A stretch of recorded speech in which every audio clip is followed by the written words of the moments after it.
ពាក្យអាវក្រោះការពារទឹកនេះគឺវាជាជនបង្កហេតុធ្វើឲ្យយើងគិតថាទូរស័ព្ទដែលមានអាវក្រោះការពារទឹកគឺជាទូរស័ព្ទដែលធន់ជាមួយទឹកបំផុត2025គឺជាឆ្នាំដែល smartphone ទទួលរងនៅទរណកម្មច្រើនបំផុតបើធៀបទៅនឹងប្រហែលឆ្នាំកន្លងទៅលើការផ្សព្វផ្សាយអំពីភាពធន់របស់ទូរស័ព្ទហើយយើងឃើញនៅទរណកម្មជាច្រើនប្រភេទទៅលើទូរស័ព្ទមិនថាជាការវាយដំច្រំធាក់បោកបោះទម្លាក់គឺច្រើនសន្តានមែនទែនហើយមួយរយៈពេលចុងក្រោយនេះអ្វីដែលយើងសង្កេតឃើញគឺការយកទូរស័ព្ទទៅដាក់ត្រាំនៅក្នុងទឹកបង្កកការដាក់នៅក្នុងឆ្នាំងស៊ុបស្រោចទឹកក្តៅច្រើនទម្រង់មែនទែនហើយរឿងគឺវាចូលមកដល់ Oppo A5 Pro ដែលជា smartphone តម្លៃ$189និង$219ហើយគេផ្សព្វផ្សាយទៅលើប្រព័ន្ធការពារទឹកកម្រិតខ្ពស់បំផុតដែលធន់នឹងទឹកក្តៅធន់នឹងទឹកត្រជាក់គ្រប់សន្តានហើយប្រធានបទនៅក្នុងថ្ងៃនេះយើងនឹងសិក្សាអំពីប្រព័ន្ធការពារទឹកនៅលើទូរស័ព្ទបងប្អូនសាកសម័យលេងមើលថាតើទូរស័ព្ទ$100ជាងមានលទ្ធភាពទៅលើការការពារទឹក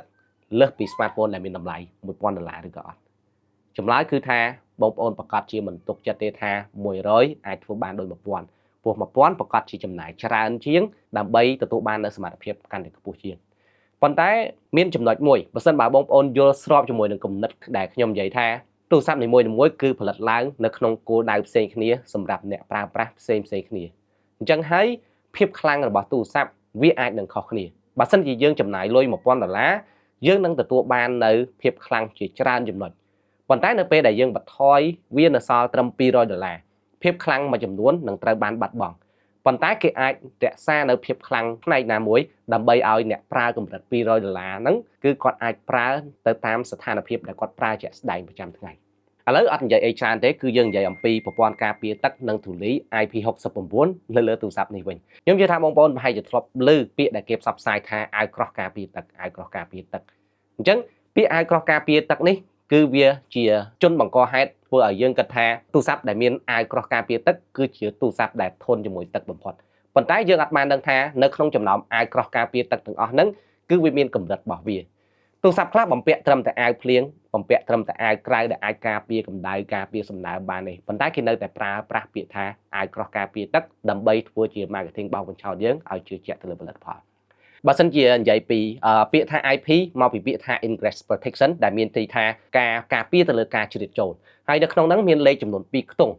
បើសិនជាបងប្អូនឃើញលេខ6ជាមួយលេខ9មានន័យថាលេខ6ហ្នឹងគឺជាស្តង់ដារការពារធូលីដែលបច្ចុប្បន្នគឺធំបំផុតត្រឹមលេខ6ហ្នឹងហើយអញ្ចឹងមានន័យថាបើសិនជាស្តង់ដារការពារទឹកនិងធូលីដែលមាននៅក្នុងទូរស័ព្ទយើង IP ហើយផ្ដើមដោយលេខ6មានន័យថាកម្រិតការពារធូលីគឺបានល្អជាងគេបំផុតមានន័យថាទូរស័ព្ទហ្នឹងស្ទើរតែថាគ្មានភាគរយនៅក្នុងការចូលកំទេចធូលីចូលទៅក្នុងទូរស័ព្ទទេប៉ុន្តែចំពោះកតុយលេខ6លេខ4លេខ9លេខ8អីអញ្ចឹងនឹងហើយគឺជាកម្រិតនៃការការពារទឹក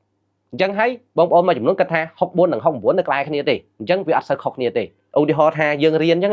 យើងតែគាត់ថានៅក្នុងចំណោមបន្ទុក100អញ្ចឹងបើសិនជាយើងបាន64ហើយម្នាក់ទៀតបាន69បន្ទុកអត់សូវលៀងគ្នាច្រើនទេប៉ុន្តែនៅពេលដែលបងប្អូនបកទៅគិតរឿងមួយទៀតថាពេលដែលយើងរៀននៅបឋមសិក្សា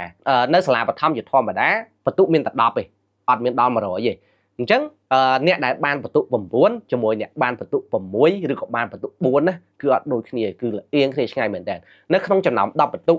អ្នកដែលទទួលបាន4បន្ទុកមានន័យថាធ្លាក់អ្នកទទួលបាន9មានន័យថាជាប់ស្ទើរតែថា perfect ចិត្ត10ពេញហើយអញ្ចឹងគឺកម្រិតគឺវាខុសគ្នាបែបហ្នឹងវាដូចជា IP64 អញ្ចឹងបកកែខាងអត់ជ្រាបដីប៉ុន្តែអត់ជំនាញទៅលើការជ្រាបទឹកទេដោយសារកម្រិតនៃការការពារទឹកមានតែត្រឹមកម្រិត4វាខុសគ្នាពី IP69 ដែលពេញលេញទាំងទៅលើការការពារធូលីនិងការការពារទឹកហើយមួយវិញទៀតទូរស័ព្ទ Oppo A5 Pro នេះបើសិនជាបងប្អូនមើលលម្អិតនៅក្នុង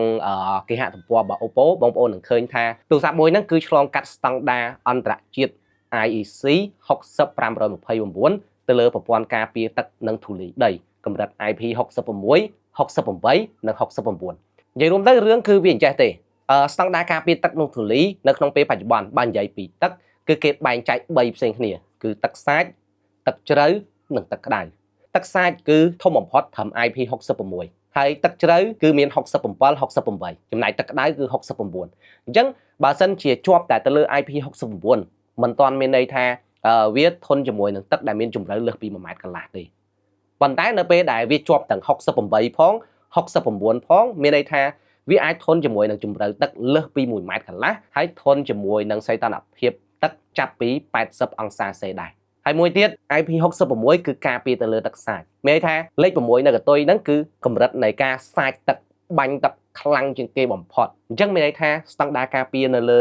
Oppo A5 Pro ហ្នឹងមិនមែនមានតែមួយផ្នែកទេគឺមានចំនួន3ផ្នែកផ្សេងគ្នាទាំងការការពារទឹកសាចកម្រិតខ្ពស់បំផុតការការពារជម្រៅទឹកដែលល្អជាងគេបំផុតនិងការការពារទៅលើសីតុណ្ហភាពទឹកដែលខ្ពស់ជាងគេបំផុតដូចគ្នាទៅលើ IP69 ហ្នឹងអញ្ចឹងអានេះគឺជាចំណុចដែលបងប្អូនអាចគិតឡើងវិញនៅពេលដែលបងប្អូនគិតថាចង់បាននៅទូរស័ព្ទមួយដែលមាននៅប្រព័ន្ធការពារទឹកនិងធូលីពេញលេញចំណុចដែលបងប្អូនត្រូវមើលគឺតើស្តង់ដារដែលគេដាក់ឲ្យយើងកម្រិតប្រមាណព្រោះយើងអាចមើលឃើញថានៅលើទីផ្សារនៃការផ្សព្វផ្សាយអំពី smartphone យើងបច្ចុប្បន្នមិនថា IP53 IP54 IP65 IP64 ក៏គេនិយាយថាវាជាអាវក្រោះការពារទឹកដែរអាហ្នឹងគឺជាចំណុចដែលអាចនឹងធ្វើឲ្យបងប្អូនភ័ន្តច្រឡំថាវាការពារទឹកបានកម្រិតណាហើយខ្ញុំឧទាហរណ៍មួយទៀតដូចជា Galaxy Z Fold 6ពីមុនគេផ្សព្វផ្សាយទៅលើស្តង់ដារការពារទឹកនិងធូលីកម្រិត IP48ហើយពេលហ្នឹងខ្ញុំក៏ឃើញមានបងប្អូនមួយចំនួនដែលគាត់សើចចំអកលក់លើយអីចឹងថាទូរស័ព្ទតម្លៃខ្ទង់$2000អីហើយហេតុអីក៏ដាក់ស្តង់ដារការពារទឹកនិងធូលីហ្នឹងទាបម៉េះត្រឹម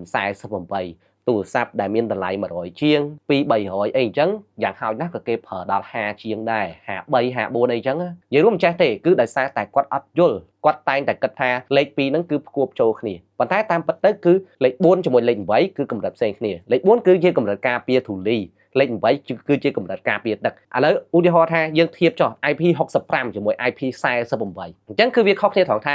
IP48 វារៀងស្ទើរទៅលើសមត្ថភាពនៅក្នុងការការពារធូលីប៉ុន្តែវាខ្លាំងទៅលើសមត្ថភាពនៅក្នុងការការពារទឹកដោយសារកម្រិតនៃការការពារទឹកលេខ8គឺធន់ជាមួយទឹកដែលមានជម្រៅ1ម៉ែត្រកន្លះឡើងទៅហើយនៅក្នុងរយៈពេលកន្លះមកអញ្ចឹងមានន័យថាទូរស័ព្ទដែលប្រើប្រព័ន្ធការពារទឹក IP48 គឺអាចមុជចូលទៅក្នុងទឹកដែលមានជម្រៅ1ម៉ែត្រកន្លះរយៈពេលកន្លះម៉ោងប៉ុន្តែទូរស័ព្ទដែលប្រើប្រាស់នៅស្តង់ដារការពារទឹកកម្រិត IP64 65 66អីហ្នឹងគឺវាអត់អាចធន់ទៅនឹងជម្រៅទឹក1ម៉ែត្រកន្លះក្នុងរយៈពេលកន្លះម៉ោងដូចទៅនឹង IP48 ទេ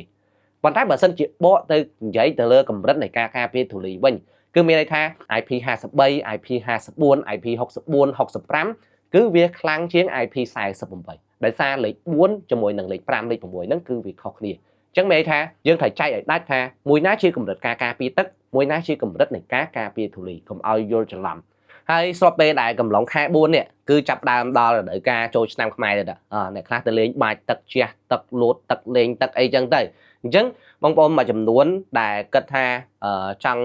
ទិញនៅទូរស័ព្ទថ្មីដែលមានប្រព័ន្ធការការពារទឹកល្អ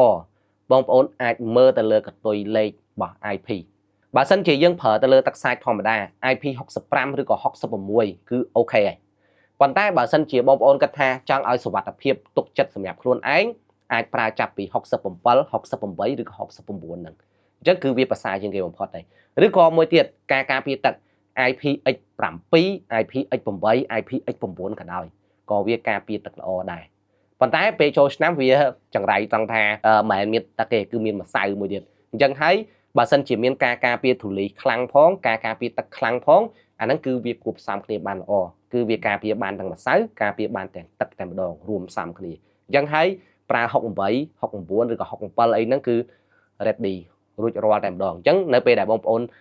ទៅដើរលេងកំសាន្តអីផ្សេងមិនបាច់ចាំយកទូរស័ព្ទច្រកថង់ទៀតទេដោយសារតែទូរស័ព្ទគឺវាមានភាពធន់ស្រាប់ទៅលើការការពារទឹកនិងធូលីក៏ដូចជាកំទេចកំទីអីផ្សេងហ្នឹងប៉ុន្តែសូមប្រយ័ត្នមួយនៅពេលដែលយើងទិញទូរស័ព្ទមកទឹកខ្ញុំជឿថាបងប្អូនមួយចំនួនប្រកាសជាមានទៅលើការទិញទូរស័ព្ទមកទឹកការទិញទូរស័ព្ទមកទឹកវារៀងបន្ថយបន្តិចទៅលើប្រព័ន្ធការពារទឹកនិងធូលីដោយសារតែទី1អាយុកាលនៃទូរស័ព្ទវារៀងយូរបើសិនជាបងប្អូនប្រើប្រាស់ទូរស័ព្ទមកទឹកតែមានអាយុកាលលើសពី3ឆ្នាំបងប្អូនគួរតែប្រយ័ត្នបើថាត្រូវច្រកថង់បានច្រកថង់ទៅទោះបីជាពេលដែលទៅទិញហ្នឹងណាអ្នកលក់ប្រាប់យើងថាអាហ្នឹងអត់ដែលដោះរុះរើគ្រឿងអីសោះក៏ដោយក៏កុំតន់ទុកចិត្តច្រើនពេលទៅចូលឆ្នាំអីចឹងគឺយើងគួរតែមានថង់ច្រកមានស្បោមានអីក៏ច្រកទៅគឺវាប្រសើរវាទុកចិត្តជាងព្រោះនៅពេលដែលចូលទឹកគឺអត់មានក្រុមហ៊ុនណាធានាទេមិនថាទូរស័ព្ទថ្មីឬក៏ទូរស័ព្ទទឹកអត់មានទូរស័ព្ទណាធានាទេប៉ុន្តែខ្ញុំមានដំណឹងពិសេសមួយសម្រាប់បងប្អូនដែលត្រូវការទិញទូរស័ព្ទដែលធន់ជាមួយនឹងទឹក ជាមួយនឹងធូលីហ្នឹងដូចជាចាប់ពីថ្ងៃទី5ហ្នឹងទៅរហូតដល់ថ្ងៃទី16សម្រាប់បងប្អូនដែលទិញនៅ Oppo Reno 13 series មិនថា Reno 13F Reno 13 Reno 13 Pro ក៏ដូចជា Oppo A5 Pro គឺទទួលបាននៅប័ណ្ណធានា Oppo Care ដែលធានាទៅលើការជួសជុលការជ្រាបទឹករយៈពេល1ឆ្នាំចំនួន1ដងអញ្ចឹងមានន័យថាក្នុងអំឡុងពេលដែលបងប្អូនទិញចាប់ពីចន្លោះថ្ងៃកំណត់មួយហ្នឹងបើសិនជាទូរស័ព្ទរបស់បងប្អូនមានផលប៉ះពាល់ពីទឹកអញ្ចឹងក្រុមហ៊ុននឹងទទួលជួសជុលដោយឥតគិតថ្លៃនិយាយរួមទៅសម្រាប់បងប្អូនដែលត្រូវការទូរស័ព្ទដែលមានប្រព័ន្ធការពារទឹកល្អហើយមានការធានាថាចូលទឹកមានបញ្ហាហើយក្រុមហ៊ុនគេដោះស្រាយវាមានតែ4ស៊េរីហ្នឹងទេ Reno 13F 13 13 Pro ហើយក៏ដូចជា Oppo A5 Pro នៅក្នុងអំឡុងពេលចាប់ពីថ្ងៃទី5រហូតដល់ថ្ងៃទី16ហ្នឹងតែមួយវិញទៀតដូចជា A5 Pro រហូតដល់ថ្ងៃ30អញ្ចឹងគឺអត់មានបញ្ហាទេអូខេអញ្ចឹងអ្វីដែលខ្ញុំចង់បង្ហាញនៅក្នុងវីដេអូមួយនេះគឺមានតែប៉ុណ្្នឹងទេសង្ឃឹមថាវីដេអូមួយនេះនឹងផ្ដល់ជាគន្លឹះល្អៗសម្រាប់បងប្អូននៅក្នុងការស្វែងយល់កាន់តែលម្អិតក៏ដូចជាកុំបន្ថយទៅលើហានិភ័យនៃការជ្រាបចូលទឹកដោយសារការផ្សព្វផ្សាយច្រើនលើសលប់អញ្ចឹងហើយសង្ឃឹមថាវីដេអូនេះនឹងផ្ដល់នូវប្រយោជន៍សម្រាប់បងប្អូនទាំងអស់គ្នាប្រើប្រាស់ហើយកុំភ្លេចតាមដានមកខ្ញុំនៅវីដេអូក្រោយ